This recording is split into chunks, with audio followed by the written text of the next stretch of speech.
Hello. I'm Michael McBroom. I'm the Director of Athletics here. And my perspective is going to be a little bit different. One, from the value of alumni playing in a game or working around a game that brings the university and the athletic department, but also I try and approach our athletics department with a little bit of a business mindset, because unlike a lot of departments on campus, we do a lot of the traditional things that outside or public businesses do. We do market. We're predicated on our revenue. We need revenue streams. We need to grow. Our human capital is critical to us. Those are our student athletes and coaches and things like that. And so from a business standpoint, I really watch the Super Bowl to try and learn and gain some understanding of what successful companies are doing to get the most bang for the buck. There's a lot of news out there and publicity for Super Bowl ads are $5 million or $4 million and what these companies are doing. And those, believe it or not, I mean, they do pay off or they wouldn't be doing it. But if you take somebody like Anheuser-Busch, I think they spend somewhere around $35 million a year on Super Bowl advertising. Okay, that's just for the game with all the things that they do. But if you think about that in the standpoint of Anheuser-Busch has, I think it's somewhere in the 45% range of the market share of beer sales in the United States, right? So 45% market share. And if $1 billion of beer is sold around the Super Bowl, which it is, 45% of $1 billion in sales is $450 million in revenue off of beer sales that goes to Anheuser-Busch. So if you think a $35 million investment pays off to generate $450 million, raise your hand. I think everybody in this room, if you could go give somebody right now $100 and you turn that into $4,500 or whatever it would be, then you would do that, right?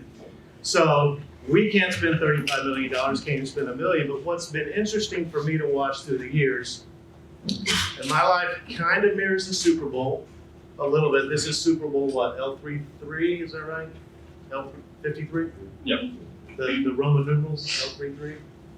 I'll celebrate my L birthday this Saturday. It kind of follows along a little bit. So I remember the first Super Bowl that I remember was, I think, 1977 Cowboys and Broncos, I believe, Craig Morton, Roger Staubach.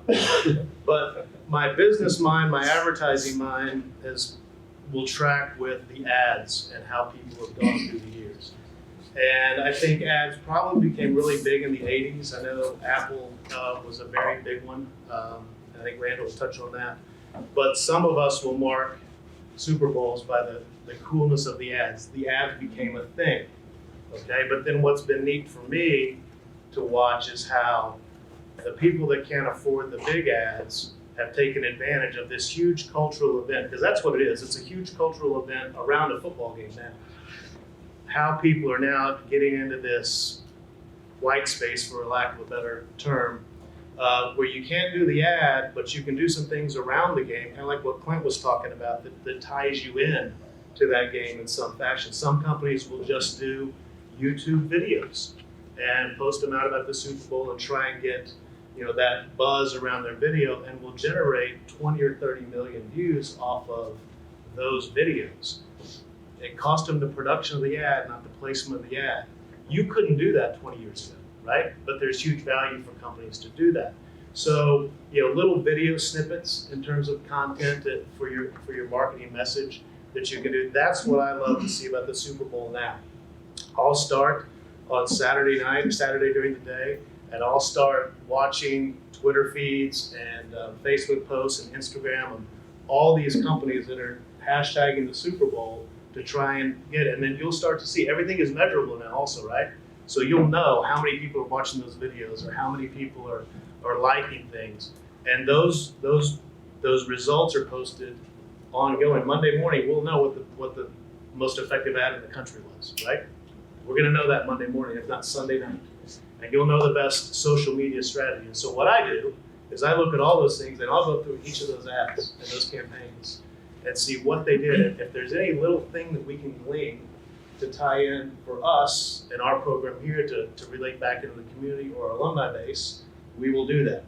I know from having Ethan Westbrooks play in the game, that's an automatic for us, and it's an automatic for the university. At some point on that screen in front of more than 100 million viewers, there will be West Texas A&M right below his name, which is cool. That is fantastic for the university, and he'll be, I think, the eighth or ninth of our alums to play in that game.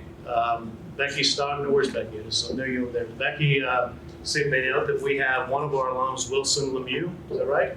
Has produced 2 of the spots that will air during this Sunday's game.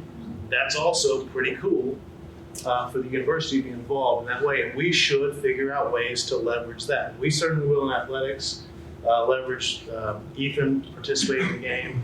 The other alums that we've had play the game will all be tied into some of those things that we do, but I think it's important if you want to be a part of that, whether it's just within the community or a regional pool or a national pool, and you don't have those big ad dollars, figure out the cost-effective strategies that you can use, because everybody can win from the Super Bowl, especially if you're a retail entity and you want to generate that exposure.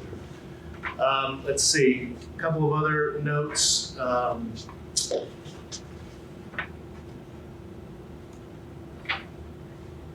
The final note was the social media component of the game. The social media component of the event itself.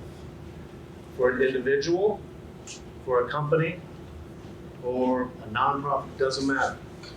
If you tie yourself to that game and you do it in a positive manner. I think there have been some mistakes. I won't mention the companies, but some mistakes of tying in negatively to the Super Bowl. I would never advise any company to tie in negatively to an event like that. This is a big cultural thing, and the negative approach will backfire with a big event like this. And so anytime you're using social media, I think it's always good to remind people you are branding if it comes out from you, you're branding yourself. If you're tied into a big event, tie it in positively. And that those things are available to every company of every size, every organization, to events like this.